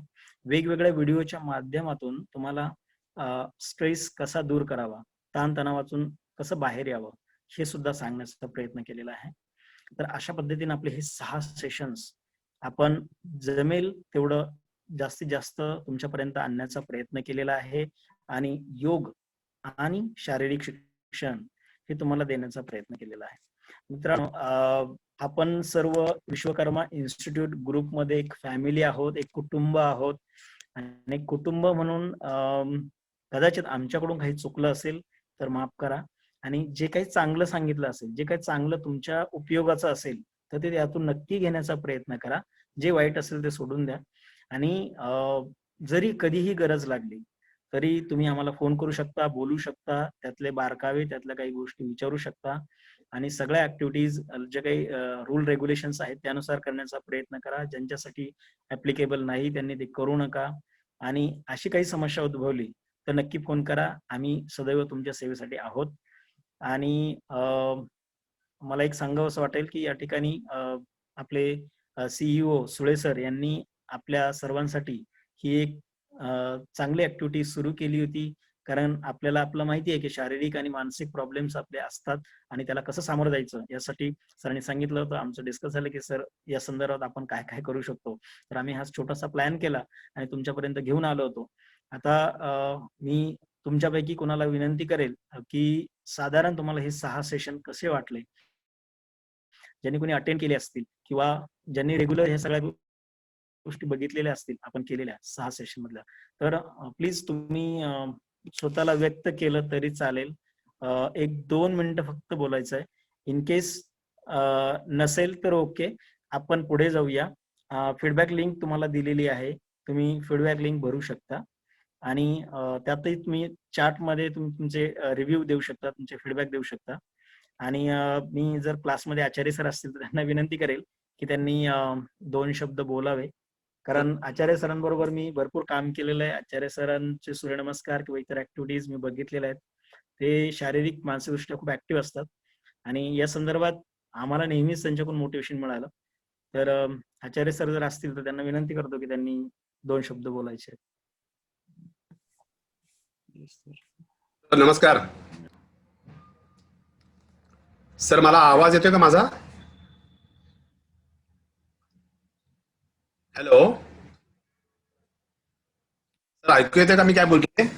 येतोय सर, येत आहे ना? हा मला वाटलं ऐकू येत नाही कारण मी डायरेक्ट स्पीकर लावला होता. हो सर, फटांगरे सर आणि मानकर सर आणि आपल्या ग्रुप एकूण 6 दिवसात योगाचा विषय केलेला होता. अतिशय स्तुत्य उपक्रम आहे. मी 6 दिवस पूर्ण वेळ तुमचा कार्यक्रम हा अटेंड आपण केलेला आहे. याच्यामध्ये माझ्या लक्षात बऱ्याच गोष्टी आल्या. मी पण बरेच कोर्सेस केलेले आहेत, परंतु फटांगरे सरांनी आणि मानकर सरांनी जे काय त्यात नवीन मॉडिफिकेशन करून विशेष काही ज्या गोष्टी केलेल्या आहेत त्याचं खरंच कौतुक केलं पाहिजे. म्हणजे मला प्राणायामाच्या विषयामध्ये 12 वेगळ्या प्रकारचे प्राणायाम हे मी आज पहिल्यांदा त्यांच्याकडनं ऐकले. त्यामुळं बरेच चांगल्या पद्धतीचे त्यांनी नवीन ऍडिशनल त्यांच्या फिजिकल डायरेक्टर मधनं असलेल्या गोष्टींमधनं त्यांनी दिलेल्या आहेत. त्याबद्दल खरंच आमच्या सगळ्यांच्या वतीने तुमच्या दोघांचे आभार मानतो आणि मॅनेजमेंटचे तर मानतोच, कारण आपल्याला 6 दिवस या पद्धतीने ट्रेनिंग वेगळ्या पद्धतीने मिळालं. मला असं सगळ्यांना सांगायचं आहे की आपण सगळे जर का या विषयामध्ये प्रामाणिकपणे 1 तासभर स्वतःसाठी काढला दिवसाला, तर मला वाटत नाही आपल्याला कोणालाही बीपी शुगर काही आयुष्यामध्ये कधी लागेल. त्यामुळे निश्चितपणे आपण सर्वजण सगळ्या पद्धतीने एकदम फिट राहू आणि शारीरिक आणि मानसिक. आजचा पण शेवटचा कार्यक्रम जो सव्वा तासाचा सरांनी घेतला, अतिशय चांगल्या पद्धतीने त्यांनी सगळे देऊन वेगळ्या प्रकारचे व्हिडिओ देऊन, सर्वात शेवटी झी वाल्यांचा IITचा पण एक उल्लेख करून अतिशय चांगल्या पद्धतीने कलेक्शन करून त्यांनी दिलेला होता. त्यामुळे तो पण एक छान उपक्रम आहे की ज्याच्यातनं मानसिक आपलं आरोग्य कसं राहावं, नुसतं शारीरिक आरोग्य चालत नाही. आणि शरीर चांगलं तसं मन चांगलं, आणि वेल्थ आणि हेल्थ त्याच्यामध्ये सगळ्यांनाच माहिती आहे की हेल्थ सर्वात शेवटी महत्वाची असते. त्यामुळे मला सगळ्यांना या विषयामध्ये पहिल्यांदा शुभेच्छा द्यायच्या, अभिनंदन करायचे आणि आभार मानून मी थांबतो. धन्यवाद. धन्यवाद sir. Thank you sir. Thank you very नव्हतं की आवाज येतोय का नाही? नमस्कार. हो, नमस्कार. मी 6 पैकी 1 सेशन अटेंड नाही करू शकलो. 5 सेशन मी अटेंड केले. आणि योगाचं महत्व मला वाटतं आपल्या प्रत्येकाला आपल्या जीवनामध्ये कळलेलं असतं, किंबहुना ते कळत असतं. एक सिंपल उदाहरण द्यायचं तर असं एक इमॅजिन करा की आपल्याला एका ठिकाणावरून दुसऱ्या ठिकाणी कुठेतरी जायचंय आणि ते जाण्यासाठी आपण गाडीने जात आहोत. तर गाडी हे जर शरीर असेल तर गाडीचा ड्रायव्हर हे आपलं मन असतं. आणि आपल्याला एका ठिकाणाहून दुसऱ्या ठिकाणी जाण्यासाठी जसं गाडी सगळी व्यवस्थित सर्व्हिसिंग केलेली लागते, तसंच ड्रायव्हरची तब्येत पण चांगली लागते. ड्रायव्हरचं काय म्हणतात त्याला, स्वास्थ्य पण चांगलं लागतं. आणि या दोन्ही गोष्टी घडून आल्या तरच आपण एका ठिकाणाहून दुसऱ्या ठिकाणी व्यवस्थित जाऊ शकतो. तसं जर तुम्ही ती अॅनॉलॉजी आपल्या शरीरासाठी वापरायची ठरवलं, तर शरीर हे आपलं गाडी आहे किंवा व्हेकल आहे आणि मन हे आपलं ड्रायव्हर आहे, जे आपल्या शरीराला ड्राईव्ह करत असतं. तर शरीराशी संबंधित जर काही व्याधी झाल्या तर त्या आपण डॉक्टरांकडे जाऊन कायम त्याचा उपचार घेऊन नीट करू शकतो कधीही. पण मानसिक आरोग्य जे आहे ते शारीरिक आरोग्यापेक्षा जास्त महत्वाचं आहे, कारण मानसिक आरोग्य जर चांगलं असेल तर शारीरिक आरोग्य चांगलं राहण्यासाठी आपल्याला आपसुकच मदत होते. आणि मला वाटतं की मानसिक आरोग्य चांगलं राहण्यासाठी योगा हे एक अत्यंत उत्तम साधन आहे. इथे आपण सगळे जमलेलो आहोत आणि आपण मागच्या 6 सेशनमध्ये जे वेगवेगळे योगाचे पैलू बघितले पाणकर सर आणि फटांगरे सरांकडून, तर मला असं वाटतं की याच्या आधी आपल्याला योगा माहिती होता, पण या 6 सेशन मधून योगाचा एक टेक्निकल ऍस्पेक्ट ज्याला म्हणतो आपण, तो आपल्याला कळाला की योगा करताना काय केलं पाहिजे किंवा किंबहुना काय करायला नाही पाहिजे. कुठलंही आसन असेल तर ते योग्य प्रकारे कसं करायला पाहिजे. अशा काय गोष्टी आहेत की ज्या कटाक्षाने टाळल्या पाहिजेत, अशा काय गोष्टी आहेत की ज्या कटाक्षाने केल्या पाहिजेत. आणि मला आठवतंय पाणकर सर जसं पहिल्या सेशन मध्ये म्हणाले होते की दिवसामध्ये 24 तास असतात आणि 24 तासामधला 1 मिनिट जरी आपण प्रत्येक तासातला घेतला तरी दिवसातले 24 मिनिट हे आपण आपल्या स्वतःसाठी द्यायला काहीच हरकत नाही, किंवा ते दिले गेले पाहिजेत. आणि फटांगरे सरांनी जसं आज सांगितलं की तणाव, चिंता यापासून मुक्त राहण्यासाठी योगा हे खूप महत्वाचं साधन आहे. आणि योगा जर आपण आपल्या जीवनाचा एक अविभाज्य घटक बनवला, जसं आपण दररोज सकाळी उठल्यानंतर चहा पितो, नाश्ता करतो, दुपारचं जेवण करतो, रात्रीचं जेवण करतो, तसंच आपल्या कन्व्हिनियन्स प्रमाणे सकाळी किंवा संध्याकाळचा एक वेळ ठरवला अर्धा ते पाऊण तासाचा आणि योगाला आपल्या जीवनाचा अविभाज्य घटक बनवला, तर मला वाटतं आपल्या सगळ्यांनाच ते खूप फायद्याचं ठरेल. मी विश्वकर्मा अभियांत्रिकी महाविद्यालयातर्फे पाणकर सर आणि फटांगरे सरांचे आभार मानतो. तसेच मला वाटतं पहिल्या सेशन पासून VIITचे काही विद्यार्थी पण या उपक्रमामध्ये सहभागी आहेत, ज्यांनी हे व्हिडिओ बनवले किंवा ज्यांनी पाणकर सर आणि फटांगरे सरांना मदत केली, तर त्या सगळ्या विद्यार्थी मित्रांचे पण आम्ही आभार मानतो. आणि अशी अपेक्षा करतो की या 6 सेशन मध्ये जे योगाचे बेसिक इनपुट्स आम्हाला दिले गेले, त्याचा आम्हाला सगळ्यांना फायदा होईल आणि आपल्यापैकी प्रत्येक जण त्याचा जीवनामध्ये उपयोग करून या योगाभ्यासाला एक आपल्या दररोजच्या जीवनातलं अविभाज्य अंग बनवून आपल्या स्वतःच्या शारीरिक आणि मानसिक आरोग्याची काळजी घेऊ आणि पुढे जाऊया. धन्यवाद. Thank you sir. Thank you very much. Acharya sir, त्यानंतर कुलकर्णी सर, खूप मोटिवेशनल अशा गोष्टी तुमच्याकडून आम्हाला ऐकायला मिळाल्या. आणि नक्कीच सपोज आपल्या ह्या विश्वकर्मा फॅमिलीला कधी कोणत्याही गोष्टीची गरज लागली तर फिजिकल फिटनेस असेल, योग असेल, या संदर्भात आम्ही तत्पर आहोत. आम्ही आपणा सर्वांना नक्कीच मदत करत राहू आणि असे काही चांगले उपक्रम भविष्यात जसं आपल्याला गाईडलाईन मिळेल त्या आहोत. धन्यवाद. आपण सर्वांनी अटेंडन्स लिंक किंवा फीडबॅक लिंक आलेली असेल ती भरावी. सर्वांनी. आणि अजून कोणाला काही बोलायचं असेल किंवा सांगायचं असेल तर प्लीज आपण बोलू शकता. ओके. आपल्या सर्वांना आमच्याकडून दिवाळीच्या हार्दिक शुभेच्छा. सर बोलो. हा भावसाहेब सर बोला की. हा सर मी पण तुमचे सेशन अटेंड केले. तुमची सांगण्याची पद्धत आणि पानकर सर आणि फटांगरे सर तुमचे खूप खूप आभार. नवनवीन माहिती आणि मन आणि शरीर हे दोन्ही स्वस्थ आणि नियंत्रित कसं ठेवावं याची खूप चांगली माहिती मिळाली तुमच्याकडून. त्याबद्दल आमच्या सगळ्यांच्या नॉन टीचिंगच्या तर्फे तुमचे खूप खूप खूप आभार. धन्यवाद sir. Thank you Bhausaheb sir. Thank you very much. Hello sir. बोला. हा सर मी सुरेखा दीक्षित बोलते. सर माझा काल एक प्रश्न होता की ते जालंधर बंद मध्ये तुम्ही म्हटलात की हनुवटी तर गळ्याला लावायची, आपलं गुदद्वार आकुंचन करायचं आणि तिसरं काय तीन गोष्टी सांगितल्या. तिसरं समजलं नाही त्यातलं काय सांगितलं. कुंभक करायचं. एक मूल जे गुरुद्वार आहे ते आपण जेव्हा वरती आकुंचन करतो तिथे मूलाधार जो मूलबंध लावला जातो, ते मूलाधार चक्र असतं आपलं, तर मूलबंध लावला जातो. त्याच्यानंतर जो आहे तो जो गळ्यामध्ये लावला जातो, हनुवटी गळ्यावरती ब्लॉक केली जाते अशा पद्धतीने, त्याला आपण जालंधर बंद म्हणतो. आणि एक आहे उड्डाण बंद. आता उड्डाण बंद काय आहे तर उड्डाण बंद पोट रिकामं करायचंय, पोटामध्ये हवा न घेता अगदी एम्प्टी स्टमक, नाक आणि तोंड बंद करायचंय आणि त्यानंतर मग जालंधर बंद लावायचा आहे. ओके. जालंधर बंद लावायचा आहे आणि वज्रासन मध्ये ती पोझिशन असली पाहिजे. त्याला म्हणतात उड्डाण बंद. आणि उड्डाण बंद हा दुसऱ्याही याच्यामध्ये लावला जातो. म्हणजे कधी जेव्हा पोटात श्वास घेतलेला असेल, पोट भरून श्वास घेतला असेल आणि नाक आणि तोंड बंद करून आपण जेव्हा थांबलेलो असू तेव्हाही उड्डाण बंद केला जातो. आता उड्डाण बंद म्हणजे काय की आपण हवेमध्ये तरंगत आहोत अशा पद्धतीची भावना आहे. कारण का तर पोटामध्ये जो वायू घेतलेला असतो तो वायू आपल्या संपूर्ण शरीराच्या वेगवेगळ्या भागामध्ये जावा, वायूचं संचलन चांगलं व्हावं म्हणून त्याला उड्डाण बंद म्हटलेलं आहे. जेवढा शक्य असेल तेवढा वेळ तुम्ही हवा पोटात ठेवण्याचा प्रयत्न करायचा आहे. बरोबर. म्हणजेच जर का हवा पोटात असेल तर कदाचित 5-5, 10-10 दिवस, 1 महिना, 1 वर्ष लोक जेवणही करत नाहीत. अशी सुद्धा लोक आपल्या अजून अस्तित्वात आहेत. हिमालयात जर गेलं तर वेगवेगळ्या माध्यमातून ह्या लोकांशी संपर्क येतो आणि ही लोक अजूनही हिमालयासारख्या ठिकाणी कोणत्याही प्रकारे जेवण, अन्न, पाणी न घेता राहू शकतात. तर हवेचा उपयोग तिथे केला जातो, उड्डाण बंद केला जातो, जालंधर बंद लावला जातो.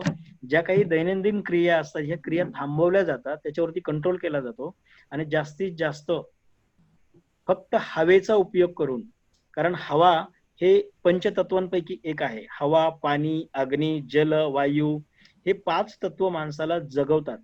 ओके.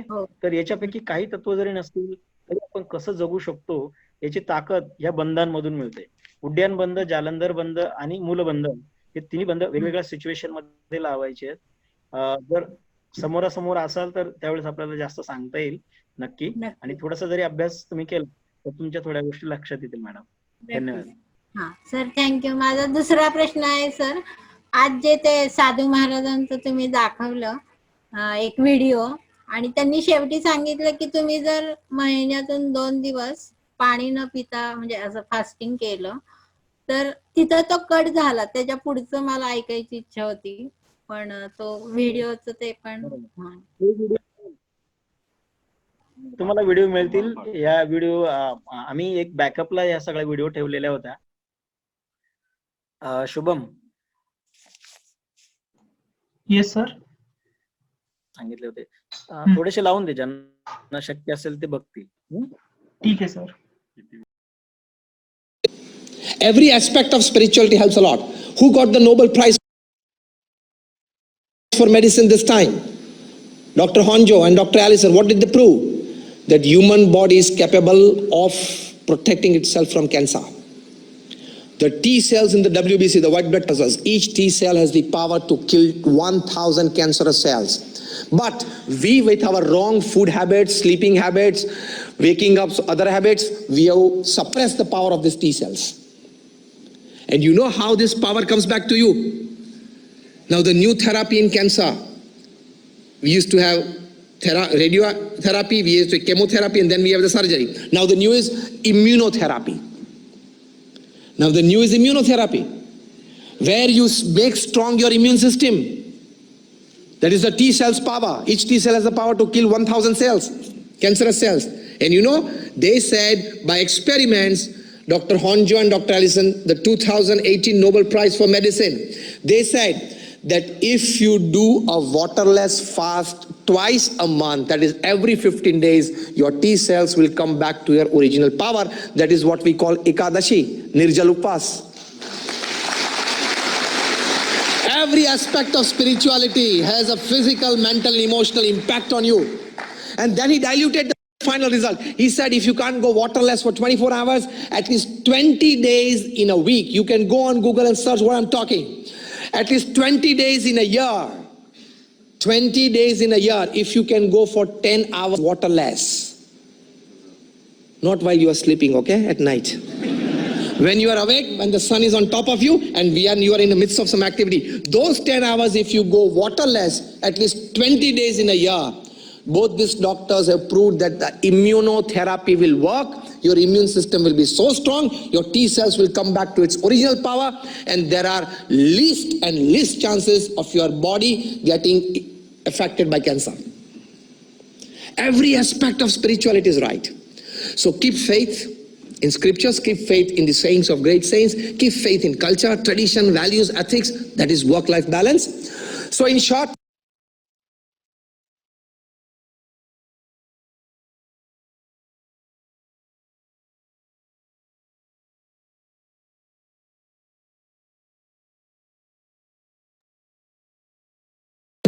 क्या वाकई हजारों साल पहले मंदिर इसी वजह से बनाए गए थे?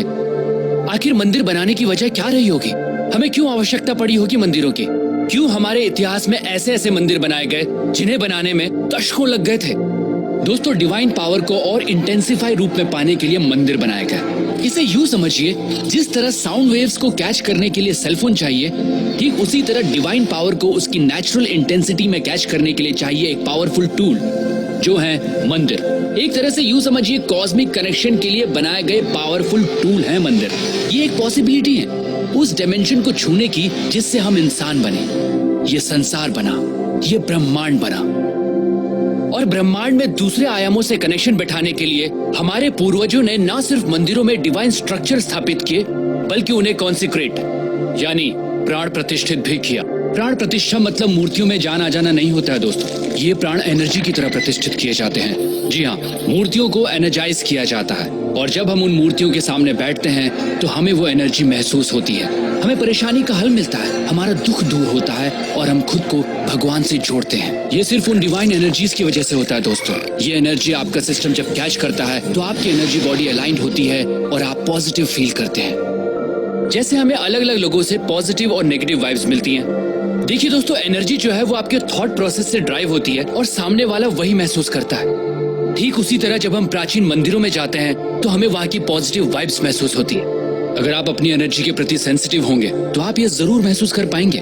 कई मंदिरों की एनर्जी ऐसी होती है कि आप अपने आंसू नहीं रोक पाते, आप इमोशनल हो जाते हैं। हो सकता है आप गिल्ट महसूस करें उस काम के लिए जो आपको गलत लगता है। ऐसी जगह आपको मेल्ट करती हैं, आपको लाइट करती हैं, आपको हल्कापन महसूस कराती हैं।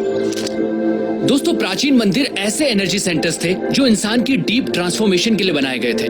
तभी तो मंदिरों में जाने से पहले नहाया जाता था, ताकि आपकी बॉडी उस एनर्जी के लिए और रिसेप्टिव बने। मंदिर कॉस्मोस के साथ अपना कनेक्शन बैठाने की जगह के तौर पर बने थे, जहां आंख बंद करके ब्रह्मांड के आयामों से जुड़ा जाता था। तभी तो आज भी जब हम मंदिर जाते हैं तो कुछ देर आंख बंद करके जरूर बैठते हैं। आप इस दुनिया में कब आए, कब जाएंगे, क्या खाते हैं, क्या कमाते हैं, इससे कोई फर्क नहीं पड़ता। आपको जीवन में कभी ना कभी सोर्स ऑफ क्रिएशन से जुड़ने की जरूरत जरूर महसूस होगी। आप उस एनर्जी को महसूस करना चाहेंगे जिससे आप बने हैं। मंदिर उस मार्ग का द्वार है। हम ये नहीं कहते कि सिर्फ मंदिर जाकर ये संभव है दोस्तों। अगर आपके घर में मंदिर जैसा एनवायरनमेंट है, कॉन्सिक्रेटेड मूर्ति है, तो आप कॉस्मोस के साथ अपने कनेक्शन को और स्ट्रॉन्ग कर सकते हैं। हमें जितना हो सके इस एनर्जी के पास रहना चाहिए, प्राण प्रतिष्ठित स्थानों पर जाना चाहिए। खासकर 14 साल से कम उम्र वाले बच्चे अगर कॉन्सिक्रेटेड स्पेसेस पर रेगुलरली जाते हैं तो उनकी एडोलेसेंस प्रॉब्लम्स बहुत हद तक अपने आप रिजॉल्व हो जाती हैं। दोस्तों, मंदिर या कहिए कॉन्सिक्रेटेड स्पेसेस उस डायमेंशन से जुड़ने का द्वार है जहां से हमारी उत्पत्ति हुई है। ये एक तरह की टेक्नोलॉजी है जिससे हमारा एनर्जी सिस्टम ऐसे अलाइंड होता है कि हमारा जीवन को देखने का नजरिया ही बदल जाता है। तो अगली बार जब भी किसी मंदिर में जाएं, तो वहां की प्राण प्रतिष्ठित मूर्ति और उस कॉन्सिक्रेटेड स्पेस की एनर्जी को अपनी एनर्जी सिस्टम से एक होता जरूर महसूस कीजिएगा। दोस्तों, सनातन धर्म सिर्फ धर्म नहीं है, ये एक सोच है, ये एक साइंस है जिसे हजारों साल पहले इवॉल्व किया गया था, जो इंसान को अपग्रेड करती है और आज भी ये उतनी ही एप्लीकेबल है। दोस्तों, इस मॉडर्न युग में हम बाहरी तौर पर बहुत बदल चुके हैं, लेकिन हमारे अंदर इंसान अब भी वही है और आज भी सनातन प्रैक्टिसेस और साइंस हमें अपग्रेड करने के लिए उतनी ही एप्लीकेबल है। सनातन सोच के माध्यम से मैं ऐसी ही चीजें, ऐसी ही साइंस आप तक पहुंचाता रहूंगा। दोस्तों, अगर आपके दिमाग में भी ऐसी कुछ प्रैक्टिसेस हैं, साइंस हैं, तो आप मुझसे जरूर शेयर कीजिएगा।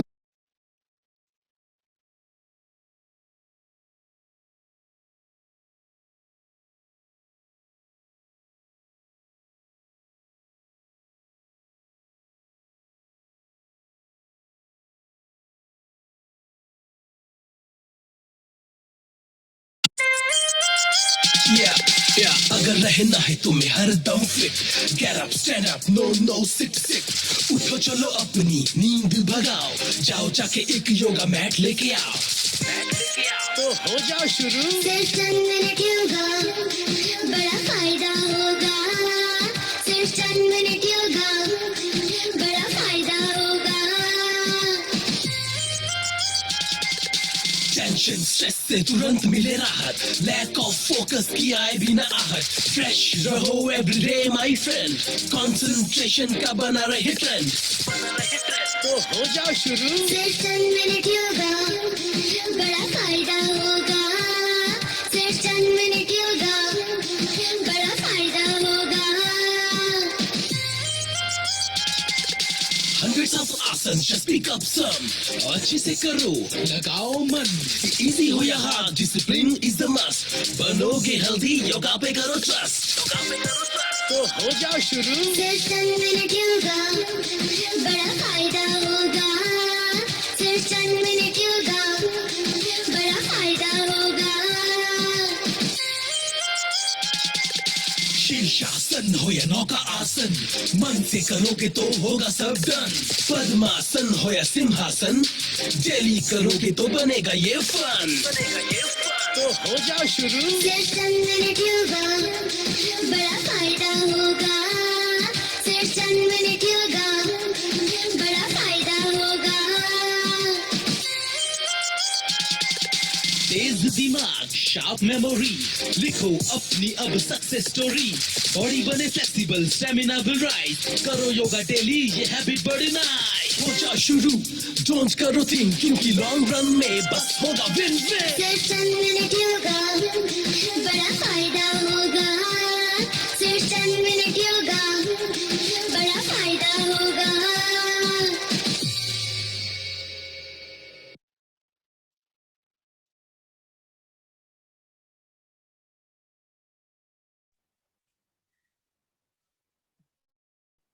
धन्यवाद. आपल्या सर्वांचे खूप खूप धन्यवाद याच्यामध्ये आल्याबद्दल. कार्यक्रम आपण इथे संपवत आहोत. व्हिडिओज आणि जे काही आज जो काही प्रोग्राम घ्यायचा होता, हा प्रोग्राम आपण केलेला आहे. नक्की पुढच्या कार्यक्रमाला जे कोणी ज्यांनी कोणी बघितलं असेल त्यांनी सगळ्यांनी जॉईन करा, एवढंच मी सांगेल. आणि इथे थांबूया. दिवाळीच्या हार्दिक शुभेच्छा. धन्यवाद सगळ्यांना. जय हिंद, जय महाराष्ट्र.